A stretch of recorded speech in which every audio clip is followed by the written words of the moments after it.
Coming to you from an undisclosed location somewhere in the northern hemisphere, waiting out the alien apocalypse. He is armed with a machete and a microphone. This is the Mysterious Outpost.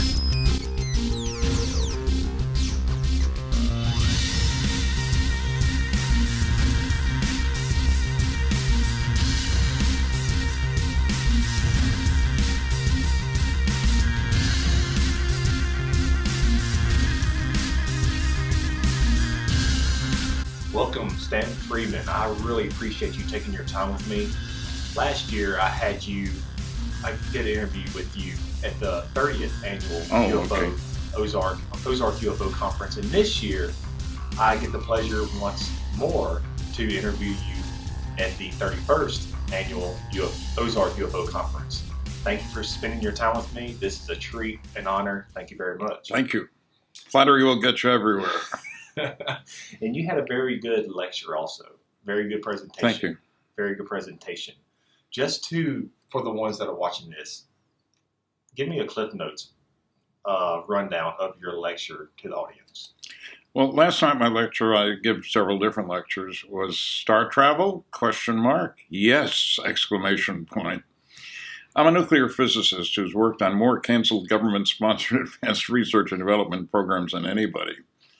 So what I wanted to do was to get people to understand that the major objection, you can't get here from there, how could aliens be coming here, is full of baloney. It's based on an assumption that nothing has changed with regard to technology, and we all know that it has. Look at telephones 30 years ago, Yeah. Everything is different. And my mantra is that technological progress comes from doing things differently in an unpredictable way. But in my case, I spent 14 years in industry working on far out, expensive, exciting industrial research and development programs, government contracts. I spent 3 years at General Electric Aircraft Nuclear Propulsion Department in just outside Cincinnati, Ohio. And in 1958, we spent $100 million.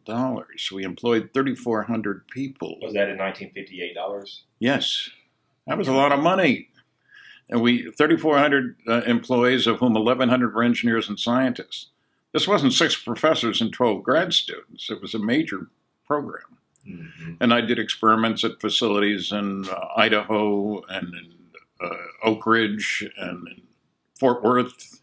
Mm-hmm. Radiation shielding was my bag, because any nuclear-powered vehicle you got to be concerned about shielding, and that means weight, and weight is a problem when you're building a vehicle, whether it's flight, rockets, or whatever. So 3 years on aircraft nuclear propulsion for GE, 3 years at Aerojet General Nucleonics working on the military compact reactor program, 3 years at Indianapolis at General Motors Allison division working on that. And I wound up at Westinghouse working on nuclear rockets in Pittsburgh, Westinghouse Astronuclear Lab. And we had a very successful test. We built a system, nuclear rocket, which can double your payload to Mars, which is kind of nice if you plan to go to Mars. Yeah. And the reactor itself was only this big. The power level for ours was 1,100 megawatts. Aerojet General tested one 1,000 megawatts, and Los Alamos built one that was 4,000 megawatts. To give you a comparison, Hoover Dam produces 2,000 megawatts. The exhaust temperature, liquid hydrogen is the propellant. And hydrogen is available throughout the universe, the most common element, the lightest element, and so forth.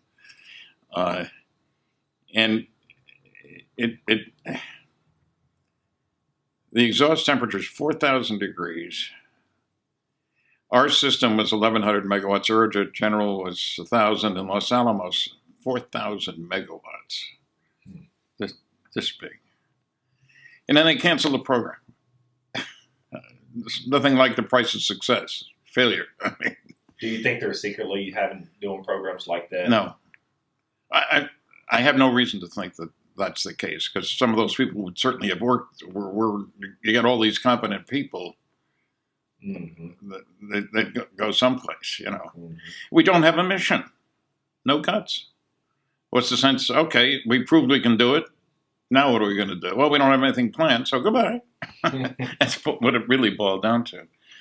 I got interested in flying saucers in 1958 by reading a book about Project Blue Book, the report on unidentified flying objects by Air Force Captain Edward Ruppelt.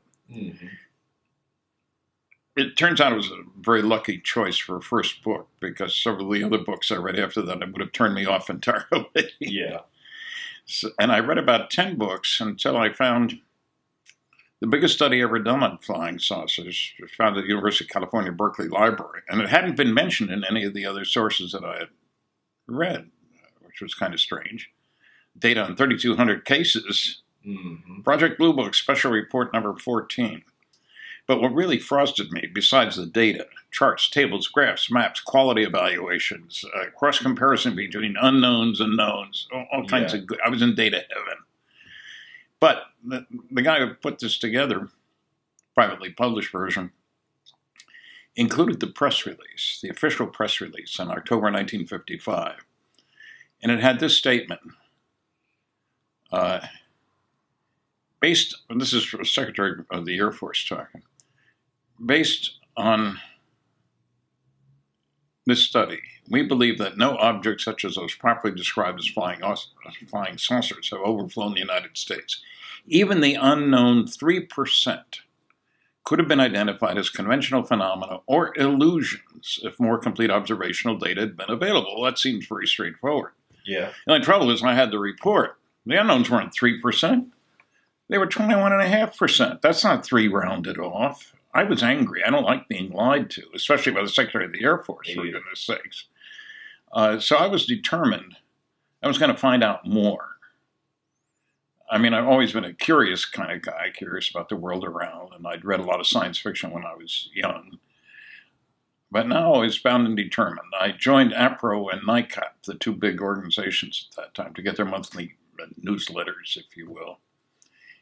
And was intrigued, to say the least. And we set up a group, a subcommittee of NICAP in Pittsburgh. And I called Frank Edwards in Indianapolis. Frank, you know everybody. He was a journalist. He wrote a book, Flying Saucers, Serious Business. I'd gotten to know him when I lived in Indianapolis. Give me some context here. I want to go public. Bound and determined. We're going to get the truth out here, So he gave me some names. One of them was the producer of a radio show called Contact. I've heard of it. Well, not the movie now. On KDKA Pittsburgh, biggest station in town. So he gave me the name of the producer, and I called the show, and thought you might want to have me as a guest, and mention Frank Edwards and stuff. And the response was a very lukewarm, don't call us, we'll call you. Well, okay. Less than a month later, I get a call at 6:30 from that producer for Contact. Could you do the 7 o'clock show, please? Somebody had canceled at the last minute. Sure. And I know no idea how many guys they called before they got to me who said, I can't make it. You got to go down to the station. It wasn't a telephone interview. And don't call us, we'll call you. But then I get a call, could I do the show at 7 o'clock? This is at 6:30. And I said yes, as I lived close enough to the station that I could do that. That was my first appearance in the media, going public on flying saucers. And I got a call from a gal at work at Westinghouse. They're reading Frank Edwards' book. She had a book review club. Could I give a talk in her living room to the members of the club about flying saucers? That was my first talk. What year was this? That would have been 1967. And so I did that talk, and because of our group organization, I did several other talks. And then one of 2 days that I I lived downtown Pittsburgh, and I rode into work, at Westinghouse, which was out of town, with a gal who was a supervisor at Westinghouse. And I told her how much, she had a PhD, and how much I'd like to speak at Carnegie Mellon. Did you talk to the dean? No, I talked to Dr. So-and-so, and he wasn't interested. Stan, the dean's my husband. He's heard you on the radio. You ought to give him a call. Good idea. So I did. We arranged to talk, one conversation, about 3 weeks later. But it was a daytime talk. And his last question was, how much do you want? How about $100? I know I'd have to take some time off work. Sold. And then, because I knew his wife, he told me we was paying the other speakers in the series. $1,500, $1,700. Wow. What? I had no idea there was a world out there, where people got paid for speaking and stuff. Wow. And it was, I did the talk, and it was very well attended, including my boss's boss's boss from Westinghouse. And it was very well received, about 400 people there. It exceeded my expectations, certainly. And so that encouraged me. I had to respect the people who came. Mm-hmm. And I gave some more local talks and stuff. And I had to call an important, the talk went so well that the guy I talked to, Gene, sent a letter to the agent through whom we had booked these other speakers, telling him what a great job I did and stuff. And they booked me at the Engineering Society of Detroit for $300 and expenses. That's a lot of money back then. Well, it seemed like it to me, especially when I'd asked for 100, expecting 50 for my first talk. And the Engineering Society of Detroit was sold out 2 weeks in advance for 1,008 people for dinner and a talk. That bowled me over.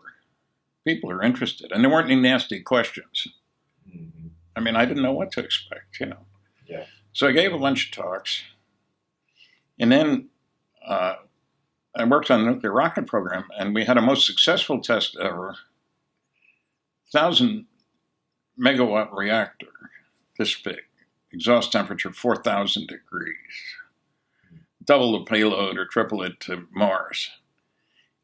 And Aerojet had a program, 1,000 megawatts, ours was 1,100, theirs was 1,000. Then Los Alamos operated one nuclear rocket engine, the Phoebus nuclear rocket.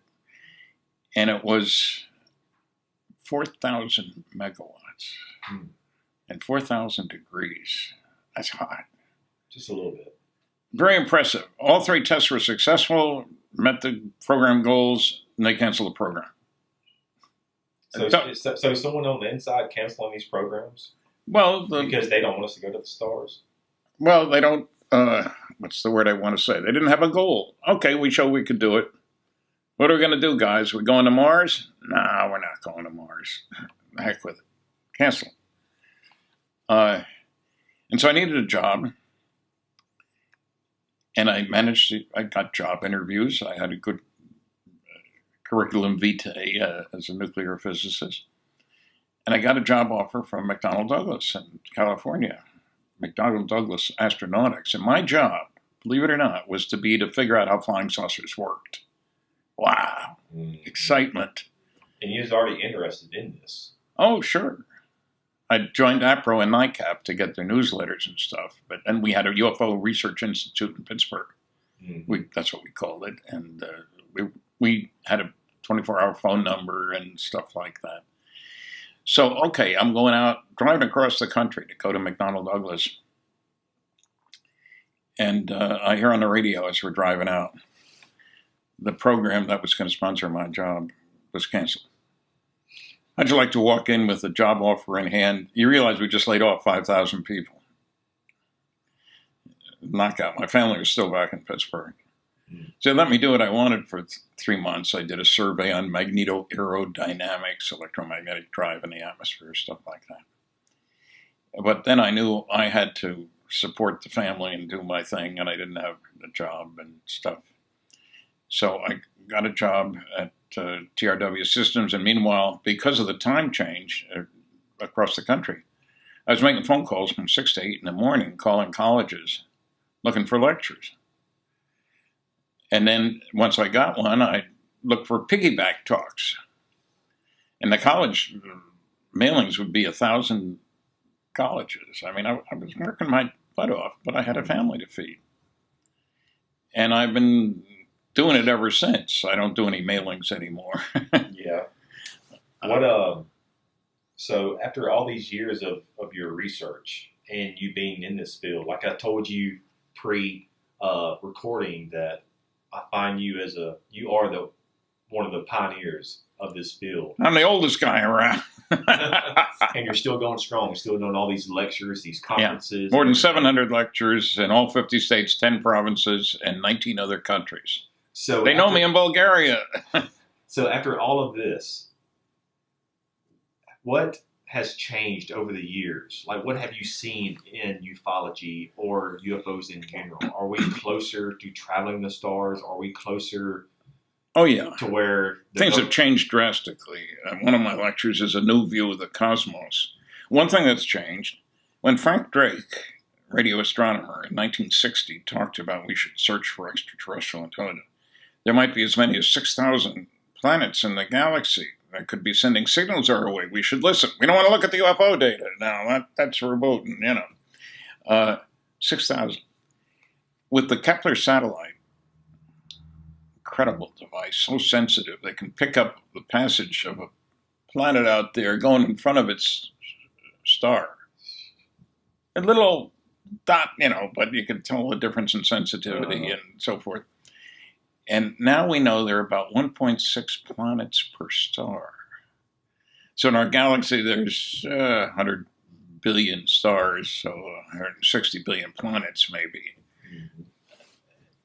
as opposed to 6,000. That's a heck of a difference. Also... in just our galaxy? Just our galaxy or... Just our galaxy.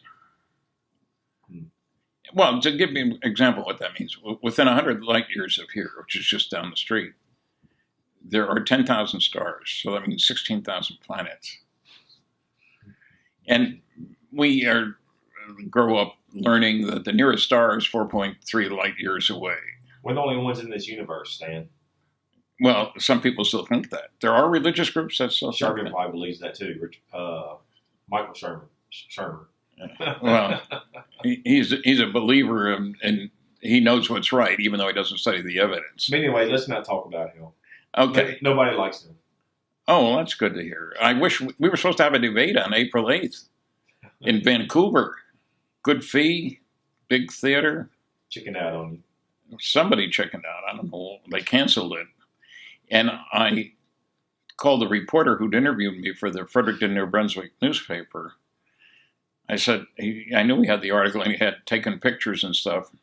And it was supposed to come out in 3 days. And I'm sorry, but they just canceled the debate. Well, is there any other hook we can hang the story on? Well, I'm probably going to retire this year. Well, that made headlines. A big article, and it got around the country. And so doing a lot of final run interviews, if you will. And I've been very impressed with the number of people who heard about it and were interested and excited about it. But one of the other things that's changed is we successfully operated 3 different nuclear rocket systems in 1969 on the ground. And then system this big, power level 1,000 megawatts, 1,100 megawatts. And Los Alamos tested one at 4,000 megawatts. Hoover Dam produces 2,000 megawatts. Mm-hmm. And here you get something this big.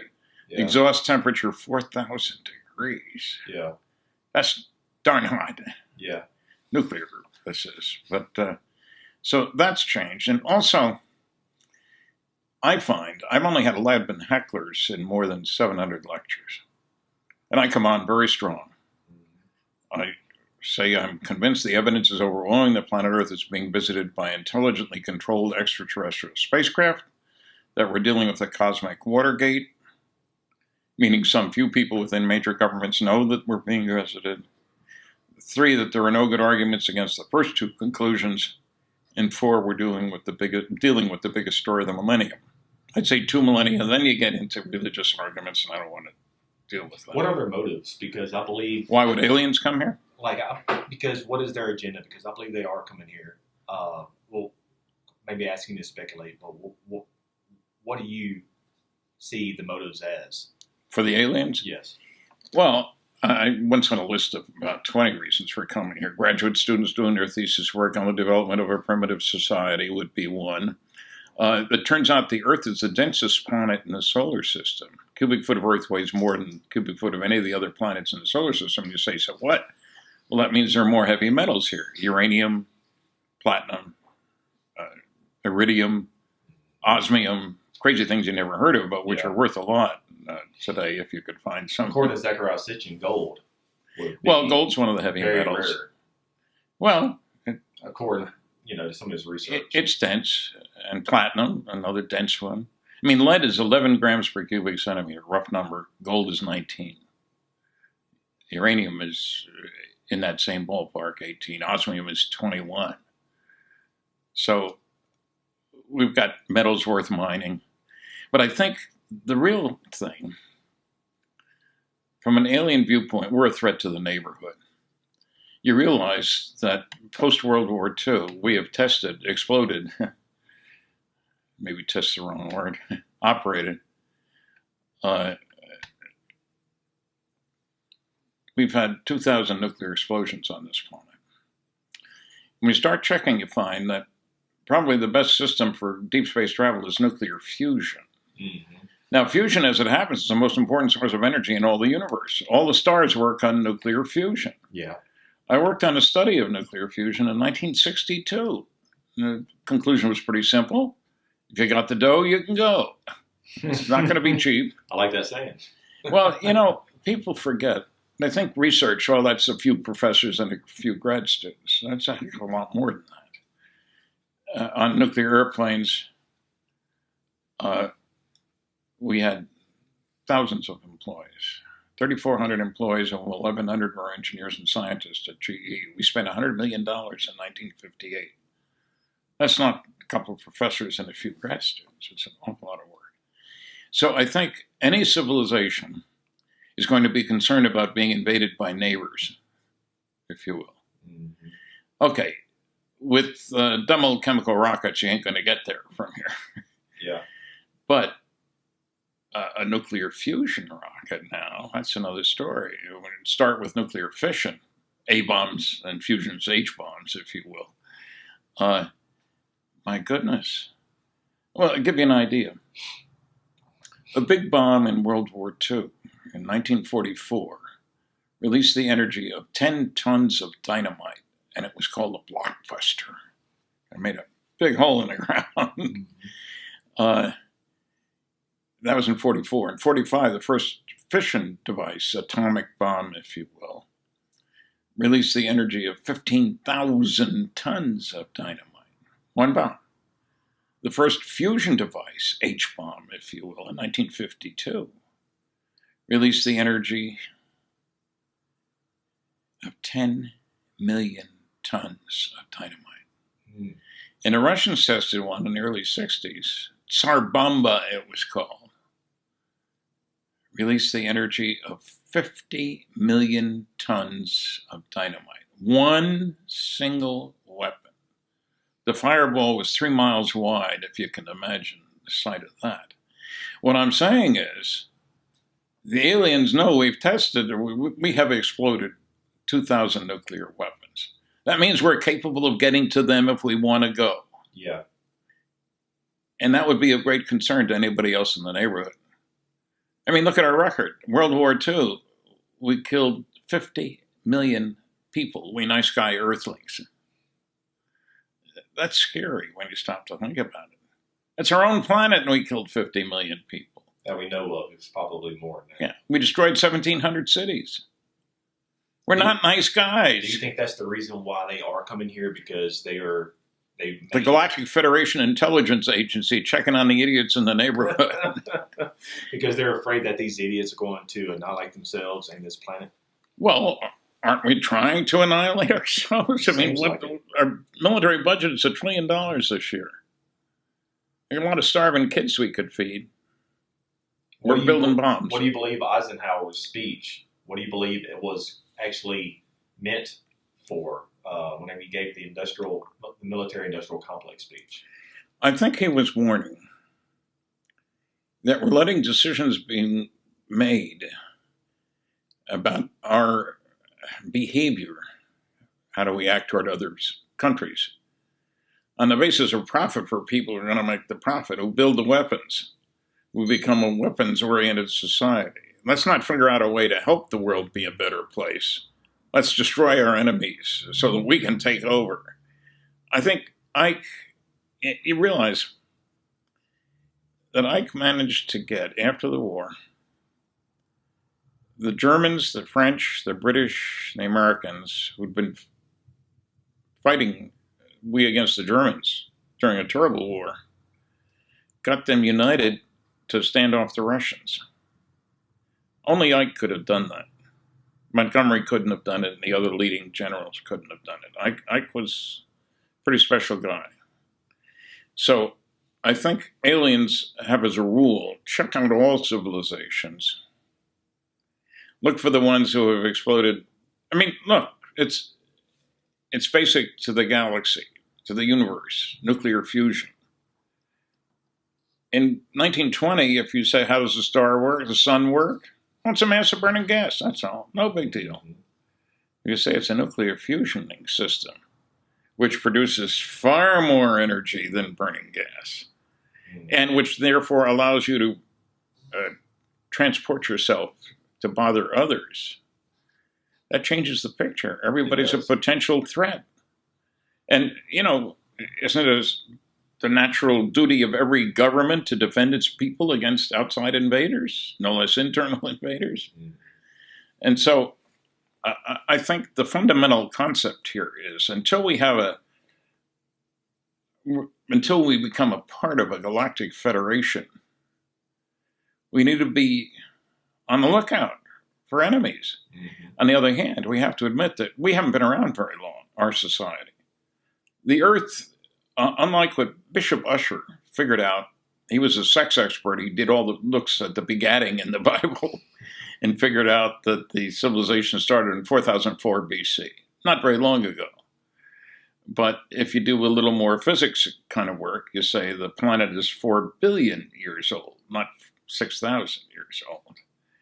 And so I think everybody, until we get our act together and get a galactic federation, we go peaceful instead of military, we'll be concerned about holding off the invaders.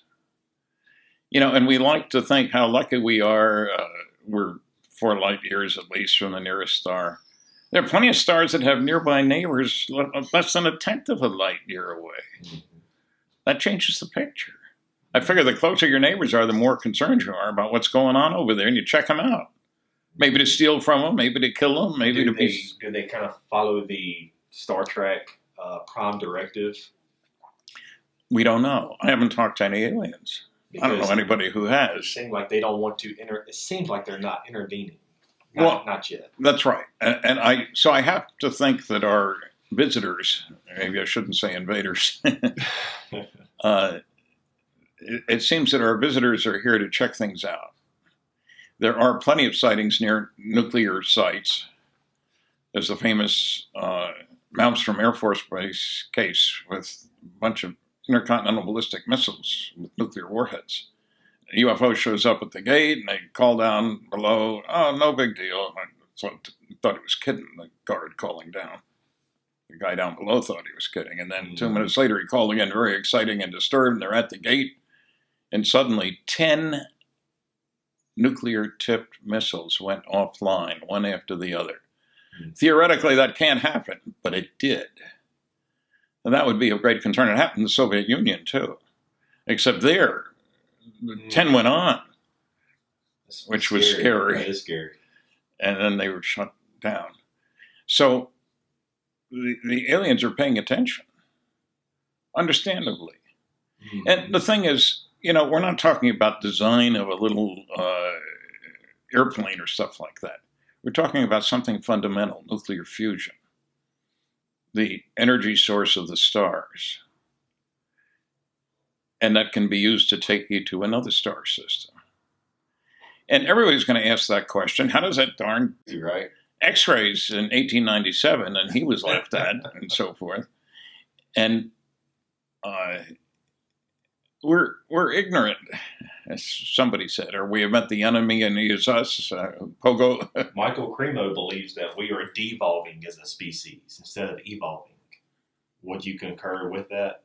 What did you say? He believes instead of evolving as a species, we are devolving. Oh, devolving. Oh, okay. Well, I think I think every civilization reaches a point where they go, good guys or bad guys. Because I don't mean to cut you off. Because if we haven't evolved since the beginning of the 20th century, how come we have not gone to the stars yet? Big bucks. It's not easy to do that. Because you know how to do it doesn't mean that you have the money to afford to. Do you think Elon Musk might? He's got the bucks, it seems like, and the supporters with SpaceX. Say that again? Elon Musk. Oh, Elon Musk. Yeah, with SpaceX. It seems like he's got the money. He wants to travel the stars. I've heard Linda. But is he talking about fusion or is he talking about chemical rockets? I'm not sure, Stan. I'm not sure. Because fusion has come under the weapons. Our fusion devices are H-bombs. Mm-hmm. We haven't moved it off into the technology things. Now, we have on fission. The nuclear airplanes I worked on would be fission devices. The nuclear rockets I worked on successfully, we built them, were nuclear fission rockets. But fusion, we've done studies. I was involved in a study in 1962. We only spent $9 million, and we concluded if you got the dough, you can go. I mean, and that was quite a while ago, as you can see. So I think we're at a holding pattern now. And I think the aliens, there probably is a non-interference agreement on the part of the aliens. We don't mess with idiots, basically. You know, each society has a right to decide its own future. But they are not to be allowed to attack others. I think that would be the crucial thing. Just like you're not really allowed to step on that anthill. And we are the anthill. Yeah. Good analogy, I guess. It's scary. Well, if you got the capability of destroying your own society, certainly we have enough weapons in place on the planet to make a bare land and badlands out of the place. So I think aliens, look, they may be stealing goodies. There are elements that we don't have. Look what we used uranium for 100 years ago. It was a yellow coloring agent for dishes. I mean, no big deal. Nobody's going to fight over that. If you say, hey, I need it for building my atomic propulsion system, that's another story. Uh-huh. And the thing is, many people don't realize how far we've gone when we put our mind to it. The Navy has nuclear submarines. They're not just a little better than U-boats who could stay underwater for 24 hours, which is quite a bit of time when you think about it, but you can't hold your breath for 24 hours. But we are have built, I should say, I guess, nuclear-powered aircraft carriers. Now, everybody knows an aircraft carrier is a big old thing because you need a landing strip for the plane and all that sort of stuff. They can operate for 18 years without refueling. And the ship captain will tell you, what? Holy cow, that's great. I can steam full speed ahead all the time. Nobody can catch me, and I can do whatever I please, etc. So we've done that. So it is clear that we are in a position to move forward in a nuclear-powered armada if we wanted to. And so I think all the civilizations in the neighborhood would be quite concerned about us. Mm-hmm. These guys are idiots. Mm-hmm. I mean, they destroyed... I still can't get over the number. I remember World War II. I was born in 1934, so I was 10 years old, 11 years old when the war ended. We killed 50 million people. Our own people, not invaders. Mm-hmm. Our own people, Earthlings, other Earthlings killing Earthlings. That tells us a great deal about us, doesn't it? Do you think that we're in quarantine? Earth is more like in quarantine, prison Earth, prison planet? I think that's probably a good way to describe it. I think they can't bother us, but they can make sure that they don't allow us to bother them. Is that why, you're stuck there, buddy? Is that why it's hard to pass what they say, the Van Allen belt, the radiation belt? Well, it isn't hard to pass the Van Allen belt. That's a myth. Somebody came at me with that. If you're without a spacesuit and you're flipping along in the Van Allen belt and got to stay there for a long time, yeah, you're going to get cooked. But we, on all our trips to deep space, we go through the Van Allen belt in a very short time. The total radiation exposure is quite small, especially because you've got your spacesuit, which absorbs the charged particles. You got the rocket vehicle, which absorbs X-rays and things like that. So the Van Allen, it's like you don't go through red lights. You're going to get hit by some car going the other way. That doesn't mean we should stop people from driving. It means you better pay attention to the rules. Mm-hmm. And so that's what we have to be careful about, is check things out. Don't step on the other guy's anthill. Don't step on my anthill, Stan. But back to, I guess, who was it? Truman? I don't know if you believe in this or not. Truman or Eisenhower? I forgot. Supposedly met with extraterrestrials. Is that project, supposedly the Serpo project? Like, do you think that they or any other president has met with ETs or some, I guess, to act like an ambassador to Earth? It wouldn't surprise me if Ike had, just because I think he was a great negotiator and a fearless leader kind of thing. And he did warn about the military-industrial complex, about people acting in ways not in our own best interest, whether that's attacking aliens or attacking offensively any place else, attacking each other. I mean, what's the benefit of going to war? And that's something we like to think about. Is there a great benefit to it? People make money. Well, that's one benefit, but is that in the benefit of the planet? No. That's the question. And so we don't know whether anybody met with aliens. And if they did, it might just have been to tell, we're out here, we're not going to destroy you. Well, we'd like to see you not destroy us. Maybe that's the reason why, if he did meet with Eisenhower, that's the reason why he gave that speech, because we need to watch out, because, he got briefed by ETs. I don't know. I allow room for that. Look, having worked under security for 14 years, I am absolutely certain secrets can be kept. And anybody who tells you they can't be doesn't know what he's talking about. How's the military? I know. Okay. Secrets can be kept. Yeah, and there are many people who weren't in the military who don't know, and I'm a believer that there wasn't a Majestic 12. And people say, well, surely those people who were involved, we have the names of those people, would have told their wives what was going on. No, you don't tell. When you have a security clearance and you have access, because you have the clearance to highly classified data, there are very strong rules about not releasing data, whether to your wife or your kids or anybody else. Local bar talk. And they usually get threatened with. Yeah, you get threatened. If you get serious enough, they will get threatened. Their kids, their family, their wife. Look, I once was going to give a classified presentation on radiation shielding at a nuclear meeting of some sort, a classified meeting, and my slides weren't ready for the courier, who was appointed to take everybody's slides. So I got sat down and was made a courier because I obviously had a need to know for my information. And they scared the heck out of me. That stuff stays with you. It doesn't go in the trunk of the car. You don't say anything if the plane crashes. We don't care about you. We care about the classified material. I was really glad to get rid of that stuff. They kind of scared me in the military, because I was military police, but we had to have a secret clearance. And they didn't threaten us, but they debriefed us of things, what not to do. And one of them was keep your damn mouth shut. Yes, and they didn't threaten us unless I guess we got out of line. But the only thing it was very intimidating when they debriefed us. Oh, there's no question about it. And I just had a secret. I had a Q clearance. A Q is up from secret, not quite top secret. And it's for nuclear stuff, which was considered the ultra kind of thing. Yeah. Weapons possibly related kind of thing.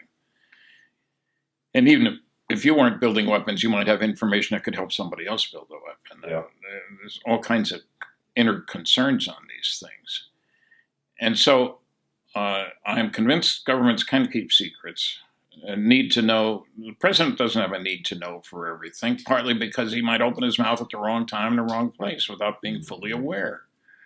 You can't go in every meeting with somebody telling them, no, you can't talk about this, this, and this today, but tomorrow you can't talk about this, this, and this. Maybe that's what happened with JFK. You know, whenever you speak out of turn, speak out of line, you put his heart on your head. Just maybe. I would agree, maybe. I don't know. The penalties are severe. There are people running the show. There are huge budgets that we can't account for. Donald Rumsfeld said trillions of dollars, I think. So I don't know. And that's the important point, is that people don't seem to understand. There are a lot we don't know about what's going on. We don't have a right to know. Maybe we should, but that's a different question entirely. So I am very much aware that secrets can be kept. I think you can't tell your friends without telling your enemies is the basic rule. They read the newspapers too. You know, that's why you can't tell your wife, because who knows what she's going to say to somebody who's going to say it to somebody else who's going to want to know that information. People forget, we executed spies.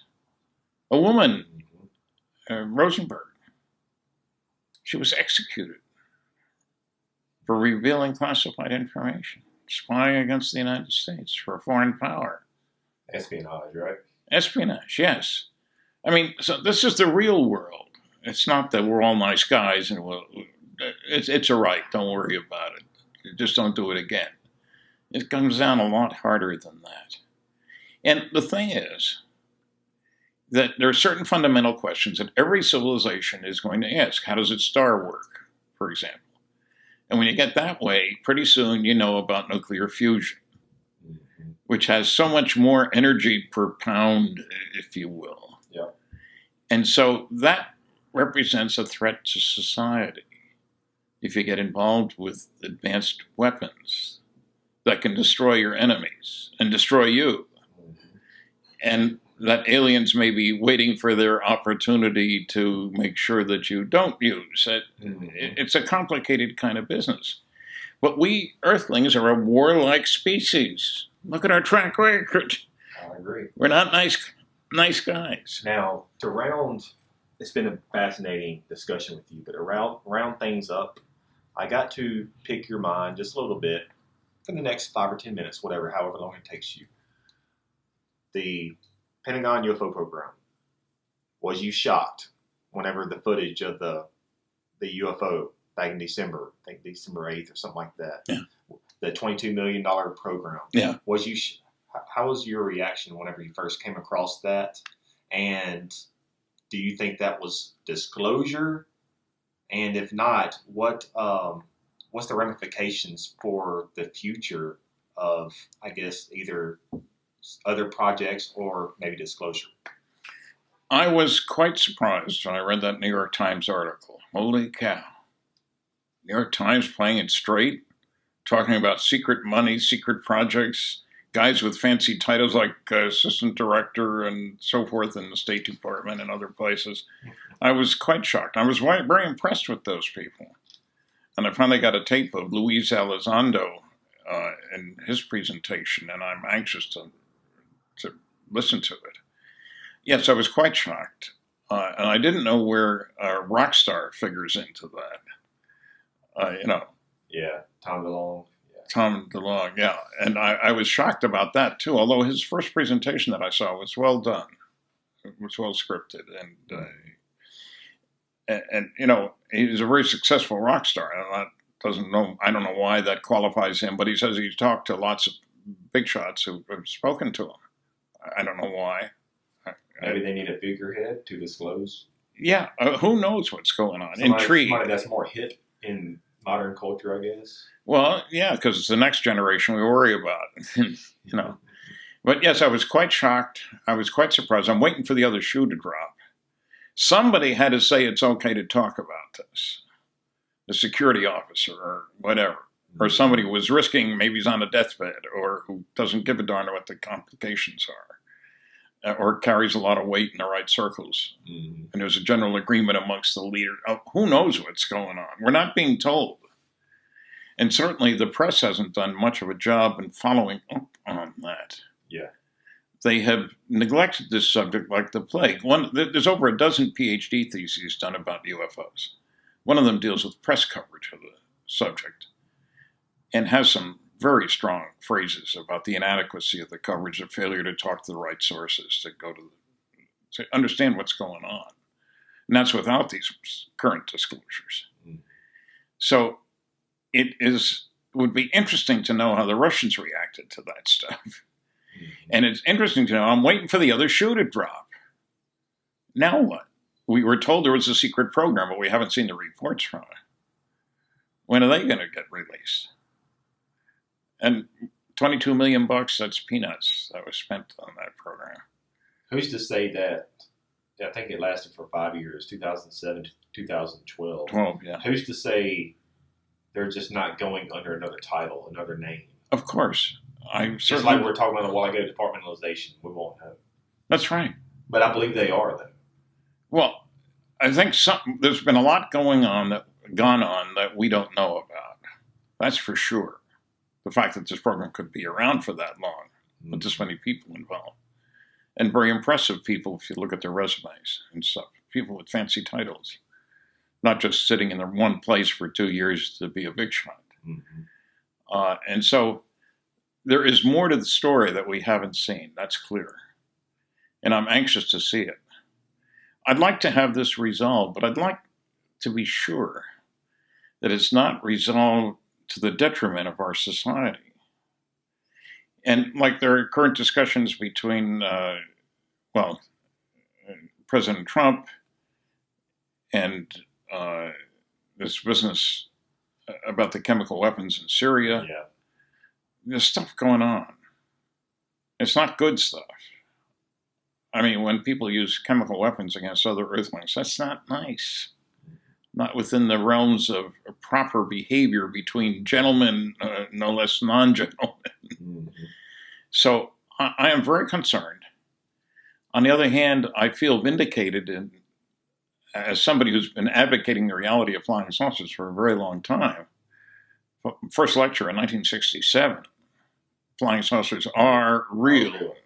So, I laid it on the line. And I've been in a lot of places. And I know that people are concerned, they're interested, they're excited, but they feel ignorant about what's been happening. It's our money, but what are you doing with it? And so there are a lot of question marks. I agree. I'd like to see the questions resolved, but I'm not going to predict how they will be resolved. And who's going to... Look, there's so many nuclear weapons out there. What if the wrong guys get a hold of some of them? That scares me. A little money talks a big talk. I think aliens will intervene then. I'm pretty sure. I hope. Of course, that's a belief. I've got a great-grandson. I hope it protects him. Yeah. Well, Stanton, this was a fascinating... I can talk to you for hours, but we're limited time. And I thank you very much. As always, this is a treat and honor. And like I said, you are a pioneer in this field. And it's an honor for me to have the interview with you, the time. It's my pleasure. Thank you very much. I've enjoyed it. Thanks.